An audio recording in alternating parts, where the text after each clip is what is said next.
Assalomu alaykum azizlar. Mana xudo xolasa biz navbatdagi umumiy o'tirish xonasi bu. Oilaviy o'tiriladigan xona. Tuyalarni yopishtirishni boshlaganmiz. Xudo xolasa bu yerda 5 lik, 3 lik tuyalarimiz orasi 5 cm dan bu yoqlar 10 cm. Taraf tuyalarimiz keltirilgan ideal yaxlit yopishgan bitta butun bo'lib. O'rtada katta ramkalar. Xudo xolasa tepalari. Biz haligacha shpagaliklarni tagini ochib tashlayapmiz, kesib. Чтобы tuyaga yorib, yaxshiroq yopish uchun taglarini shilib tashlayapmiz. Shunda baqatroq yopishadi. Mana bu yoqlari ko'rishingiz mumkin. Shunaqa.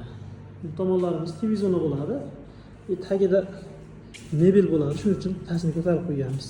Betlarni ham mana polimer shpagaliklarni shilib, orqasini chizib tayyorlab qo'yganmiz. Hozir bu yerdan tuyalarni yopishtirishni boshlaymiz hozir. Patologlarimiz, karnizlarimizni ko'rsatib o'tganmiz.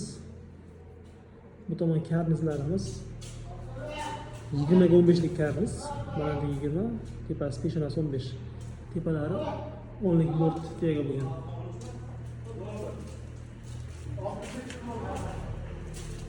Mana bu xonalarimiz. Bu xonamiz kattalarcha spalni bo'lgan. Bu tomonda divan bo'ladi, deraza tomonda. Sanuzel bu tomonlar ham.